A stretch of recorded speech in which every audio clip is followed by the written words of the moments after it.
শ্রমিকরা মার খাচ্ছে, মাননীয়ার মুখে কোনো কথা নেই। আমার রাজ্যে আরএসএস এর নেতারা যখন তখন নোংরা নোংরা ভাষা কথা বলে পশ্চিমবাংলায় অশান্তি তৈরি করতে যাচ্ছে, মাননীয় মুখ্যমন্ত্রীর মুখে কোনো কথা নাই। উড়িষ্যা থেকে শুরু করে উত্তরপ্রদেশ থেকে শুরু করে প্রত্যেকটা জায়গায় বাঙালি শ্রমিকগুলোকে মারতে মারতে গুজরাট থেকে বার করে দেওয়া হচ্ছে, উড়িষ্যা থেকে বার করে দেওয়া হচ্ছে। আমি মাইকের মাধ্যমে তৃণমূলের যারা নেতা আছে তাদের কাছে জানতে চাই, যারা মুসলমানরা বলেন দিদি আমাদেরকে বাঁচিয়ে নেবে, তাদের থেকে আমি জানতে চাই, বলতে পারবেন তুলনামূলক 10 জনকে যদি মেরে তাড়াই তার মধ্যে 9 জন সংখ্যালঘু মুসলমান। যেই মুসলমানকে মমতা ব্যানার্জি বলেছিল তোমাদেরকে বাঁচিয়ে নেব, আমি সেই মুসলিম সমাজের কাছে জানতে চাই, এখনো কি আপনারা মাননীয় মমতা ব্যানার্জির ওপরে ভরসা করে বসে থাকবেন যে আপনাদেরকে বাঁচিয়ে নেবে? আমি জানতে চাই। শুভেন্দু অধিকারী বলছে হিন্দু হিন্দু ভাই ভাই, হিন্দু এক হও। ওই গাধাটাকে বলবে আমার তিলোত্তমা বোন তো হিন্দু, আরে গাধা ওই বিচারটা আগে পাইয়ে দে। ওই মোল্লা এমএলএ গুলো যে দিদি আমার পাশে আছে, ওই মূর্খকে বলবে এই জানোয়ার, এই জানোয়ার, মানুষগুলোকে ঠকাতে যাস না, মানুষগুলোকে বিপদে ফেলতে চাস না। সংখ্যালঘু হজ হাউসের ভেতরে মদের বোতল কেন পাওয়া গেল, তোদের মুখে চুপ কেন? এই কথাটা জানতে চাইবেন। এই শ্রমিকের উপর জুলুম হচ্ছে, এটা একটা বড় ব্যাপার। আমার পশ্চিমবাংলায় কিছু কম বেশি 50,000-এর ওপরে লক্ষাধিকের কাছে শ্রমিক যারা দিনমজুরি করে খায়, পশ্চিমবাংলার বাইরে তারা কিন্তু কাজে যায়। আপনারা কিছুদিন আগে হয়তো দেখেছেন উড়িষ্যা থেকে শুরু করে উত্তরপ্রদেশ থেকে শুরু করে প্রত্যেকটা জায়গায় বাঙালি শ্রমিকগুলোকে মারতে মারতে গুজরাট থেকে বার করে দেওয়া হচ্ছে, উড়িষ্যা থেকে বার করে দেওয়া হচ্ছে। আমি মাইকের মাধ্যমে তৃণমূলের যারা নেতা আছে তাদের কাছে জানতে চাই, যারা মুসলমানরা বলেন দিদি আমাদেরকে বাঁচিয়ে নেবে, তাদের থেকে আমি জানতে চাই প্রত্যেক জায়গা থেকে যে মেরে মেরে তাড়াচ্ছে, উড়িষ্যার সরকারের কাছে উত্তরপ্রদেশের সরকারের কাছে মাননীয় মুখ্যমন্ত্রী তাদের সঙ্গে কোনো যোগাযোগ করেছে? বলতে পারবেন তুলনামূলক 10 জনকে যদি মেরে তাড়াই তার মধ্যে 9 জন সংখ্যালঘু মুসলমান। যেই মুসলমানকে মমতা ব্যানার্জি বলেছিল তোমাদেরকে বাঁচিয়ে নেব, আমি সেই মুসলিম সমাজের কাছে জানতে চাই, এখনো কি আপনারা মাননীয় মমতা ব্যানার্জির ওপরে ভরসা করে বসে থাকবেন যে আপনাদেরকে বাঁচিয়ে নেবে? আমি জানতে চাই। আমরা ভেবে দেখলাম আন্দোলন আমরা করছি পশ্চিমবাংলায়, মোদি হাঁটাও, অমিত শাহ হাঁটাও, ওয়াকফের আইন মানা যাবে না, এই আইন আমরা মানছি না। মমতা ব্যানার্জি আপনার বুকে এত যন্ত্রণা হচ্ছে কেন? আমরা হিসাব করে দেখেছি মাননীয় মুখ্যমন্ত্রী মমতা ব্যানার্জি ইনি এত রেগে গেছে কেন? কারণ পশ্চিমবাংলায় ৭৬,০০০ বিঘে, যে সকল ভাইরা তৃণমূল করছেন করুন, আমার কথাগুলো শোনেন। আপনার যে বিধায়ক আছে, আপনার দিদি আছে, যারা আছেন তিনাদের থেকে জানতে চাইবেন, আমার কথা বলবেন। আফতাব মোল্লা এসেছিল, এটা জানতে চেয়েছে।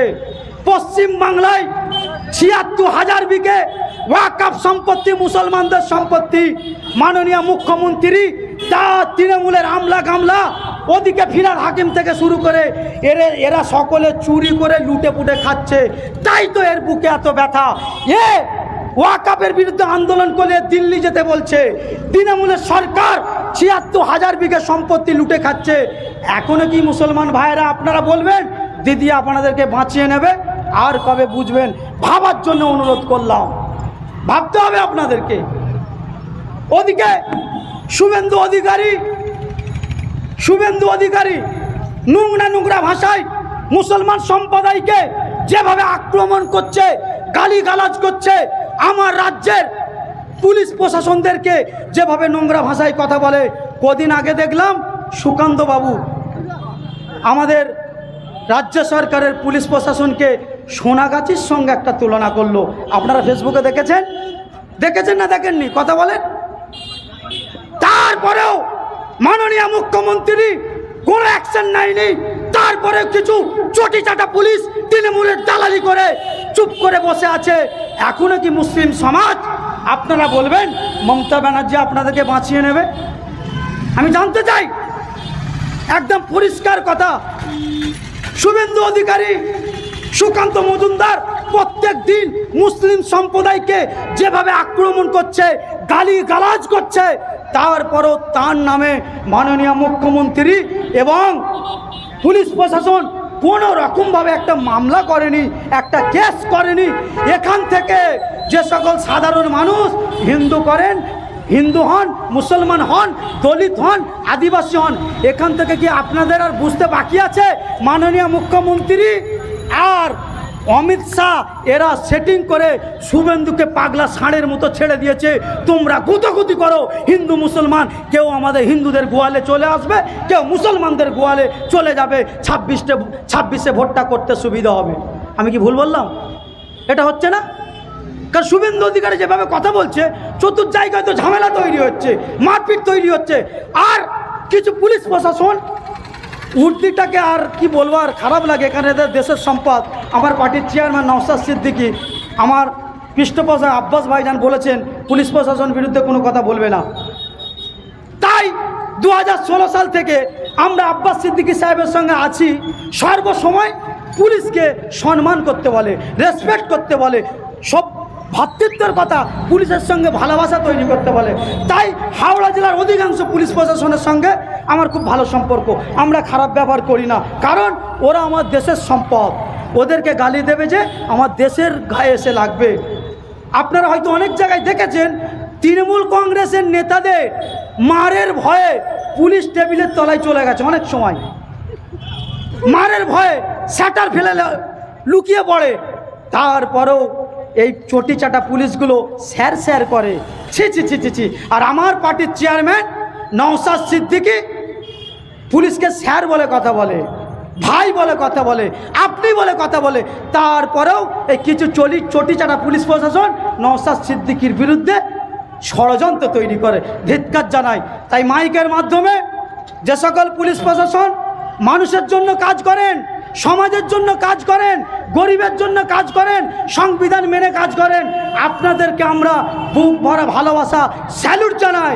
আর যিনারা ওপরে ইউনিফর্ম পরে তৃণমূলের দালালি করছেন, থানা থেকে তৃণমূলের পার্টি অফিসে তৈরি করেছেন, আপনাদেরকে আমরা ধিক্কার জানাচ্ছি, ধিক্কার জানাচ্ছি। ঠিক বলছি তো? ভয় করছেন নাকি আপনারা? ফেসবুকে দেখবেন, বাস্তব বলছি, দুঃখ লাগে, ফেসবুকে দেখবেন একটা মানুষ, কোনো কাকিমা, মা, ঠাকুমা, আমার মা যে হোক, রাস্তায় বিপদে পড়েছে, 10 জন চলে আসবে, ফেসবুকে দেখে বলো আরে বাঁচান বাঁচান, ওনাকে ধরে তুলুন, আহা কি হয়েছে। একটা পুলিশ যখন অ্যাক্সিডেন্ট হয়, কোনো বিপদে পড়ে, কমেন্টগুলো দেখবেন, আপনি পড়তে পারবেন না। একটা গুন্ডা মারা গেল, একটা ক্রিমিনাল মারা গেল, একটা বাজে লোক মারা গেল, এই ধারণাটা কেন মানুষের মধ্যে আসলো? তাই পুলিশ প্রশাসন ভাইদেরকে অনুরোধ করব, আপনাদেরও পরিবার আছে, আপনারাও তো সমাজে ওঠা বসা করেন, আপনারা মিসাল তৈরি করুন, এমন একটা সমাজ তৈরি করবে। পুলিশ যদি মনে করে কোনো মন্দির মসজিদের সামনে থেকে একটা জুতো চুরি করার পর্যন্ত তার কারোর সাহস হবে না, কিন্তু সেই পুলিশ এমন দালালি শুরু করেছে, দেশটাকে রসাতলে পাঠিয়ে দিয়েছে। তার একটা চাক্ষুষ প্রমাণ আপনারা দেখেন, মহেশতলা। খবর পেয়েছেন না? আমি বাস্তব কথাগুলো বলে যাব। আমি এখানে দাঁড়িয়ে শুভেন্দুকে গালাগাল করে চলে যাব না, আর বিজেপির মতো মমতা ব্যানার্জিকে গালাগাল করে চলে যাব না।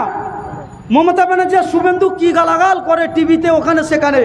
বিধানসভার ভেতরে মমতা ব্যানার্জি শুভেন্দুকে ডেকে নিয়ে যে চা খায়, চা খেয়েছে। বাইরে শুভেন্দু অধিকারী, মমতা ব্যানার্জি, তার দলের নেতারা একে অপরকে গালাগাল করে, সমাজে বিভ্রান্তি তৈরি করে। টিভির পর্দায় আমরা কি দেখি? সুকান্ত মজুমদার, দিলীপ ঘোষ, সিপিআইএমের সুজন চক্রবর্তী, কুণাল ঘোষ, তৃণমূলের নেতারা, বিজেপির নেতারা, সিপিআইএমের নেতারা এক জায়গায় বসে চা খায়, কাঁচের ঘরে বসে কেক কাটে। তারা ভিন্ন রাজনীতির নেতা হওয়ার পরেও কাঁচের ঘরে বসে যদি চা খেতে পারে, কেক কাটতে পারে, এই বাইনাল বাজারের মধ্যে তৃণমূল করবেন, আইএসএফ করবেন, বিজেপি করবেন, সিপিএম করবেন, আপনারা কেন একই চা দোকানে বসে চা খেতে পারবেন না? এই সমাজটা তৈরি করতে হবে। এটা আমার নওশাদ ভাইজান বলেন। তাহলে করবেন কি? আপনারা করবেন কি? বাইরে শ্রমিকরা মার খাচ্ছে, মাননীয়ার মুখে কোনো কথা নেই। আমার রাজ্যে আরএসএস এর নেতারা যখন তখন নোংরা নোংরা ভাষা কথা বলে পশ্চিমবাংলায় অশান্তি তৈরি করতে যাচ্ছে, মাননীয় মুখ্যমন্ত্রীর মুখে কোনো কথা নাই। তাই পশ্চিমবাংলার হিন্দু মুসলিম দলিত আদিবাসী সকলকে অনুরোধ করব, এই মাননীয় মুখ্যমন্ত্রীর তার দলের আমলা গামলা আর শুভেন্দুর কথায় না ভিজে গিয়ে আমরা যেভাবে ঐক্যবদ্ধ হয়েছিলাম স্বাধীনতা থেকে, আমাদেরকে ঐক্যবদ্ধ হয়ে এক হতে হবে। এক হয়ে এই দুজন যে নোংরামিটা করছে এদেরকে ঘাড়ে লাথি মেরে আমাদের রাজ্য এবং আমার দেশ থেকে তাড়াতে হবে। এই ঐক্যবদ্ধ হতে হবে। এবার আপনি বলেন ভাই করবোটা কি? তাহলে উপায় কি আছে বাঁচার জন্য? উপায় আছে, সামনে প্রমাণ আছে। দেখুন বাঁচবেন কি করে? আদিবাসীদের জমি লুট হয়ে গেল, সেখানে কেউ নাই। আমার পশ্চিমবাংলায় হজ হাউসের ভিতরে, কথাগুলো শুনবেন, হজ হাউসের ভেতরে মদের বোতল পাওয়া গেছে। মুসলমান সম্প্রদায়ের 40-42 খানা এমএলএ আছে, কারোর মুখে কোনো কথা আছে? নেই। তাহলে আপনারা যদি মনে করেন মুসলমান এমএলএ পাঠিয়ে দিয়ে আমরা বেঁচে যাব, না দেখলে হবে না, হারাম করকে পাঠালে হবে না। আদিবাসীদের 18 খানার ওপরে এমএলএ আছে বিধানসভার ভেতরে, তাদের আদিবাসীদের জমি লুট হয়ে যাচ্ছে, তাদের বলার লোক নাই।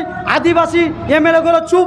তার আদিবাসী ভাইদেরকে চিন্তা ভাবনা করে এমএলএ পাঠাতে হবে বিধানসভার ভেতরে, ওই দালালদেরকে পাঠালে হবে না। গরিব হিন্দু ভাইদের উপরে অত্যাচার হচ্ছে, যেখানে সেখানে মিলে আগুন লেগে যাচ্ছে, বাজারে আগুন লেগে যাচ্ছে। গরিব হিন্দু ভাইগুলোকে বিদেশে কাজে গিয়েছিল মেরে তাড়িয়ে দিচ্ছে। তাদের বিষয়ে হিন্দু এমএলএর মুখে কোনো কথা নেই, তৃণমূলের এমএলএ। তাহলে করবেন কি?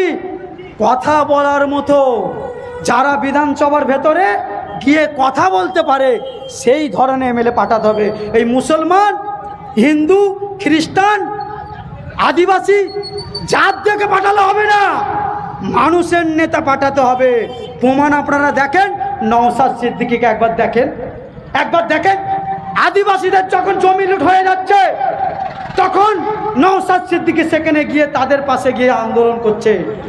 আমার হিন্দু বোন তিলোত্তমা যখন ধর্ষণ হয়ে খুন হয়ে গেল, হিন্দু ভাইয়েরা একবার শোনেন, আপনারা শোনেন, শুভেন্দু অধিকারী বলছে হিন্দু হিন্দু ভাই ভাই, হিন্দু এক হও। ওই গাধাটাকে বলবে আমার তিলোত্তমা বোন তো হিন্দু, আরে গাধা ওই বিচারটা আগে পাইয়ে দে। ঠিক বলছি না ভুল বলছি? মুসলমান যারা বলবে, ওই চৌধুরী থেকে শুরু করে ওই মোল্লা এমএলএ গুলো যে দিদি আমার পাশে আছে, ওই মূর্খকে বলবে এই জানোয়ার, এই জানোয়ার, মানুষগুলোকে ঠকাতে যাস না, মানুষগুলোকে বিপদে ফেলতে চাস না। সংখ্যালঘু হজ হাউসের ভেতরে মদের বোতল কেন পাওয়া গেল, তোদের মুখে চুপ কেন? এই কথাটা জানতে চাইবেন, তারপরে তাদেরকে ভোট দেবেন, তাদের কথা শুনবেন। নওশাদ সিদ্দিকীর কথা ভেবে দেখুন, যখন তিলোত্তমা খুন হয়ে গেল সকলে চুপ, দিদি আর দাদার সেটিং হয়ে গেল, সকলে চুপ হয়ে গেল। নওশাদ সিদ্দিকী কিন্তু আন্দোলন করে যাচ্ছে।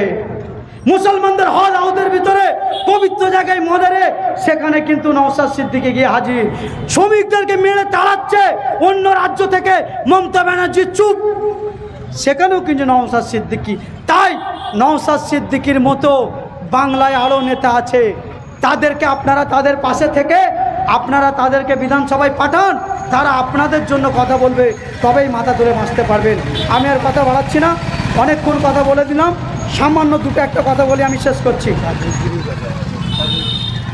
আমার আর একটা অপশান আছে এখানে যেটা লেখা, চাকরির ব্যাপারটা। ভাই ভাই একবার ভেবে দেখেন তো, কতটা নির্লজ্জ অপদার্থ সরকার হলে এখনো পর্যন্ত বলে দিদি আছে, এই কথা এখনো বলে।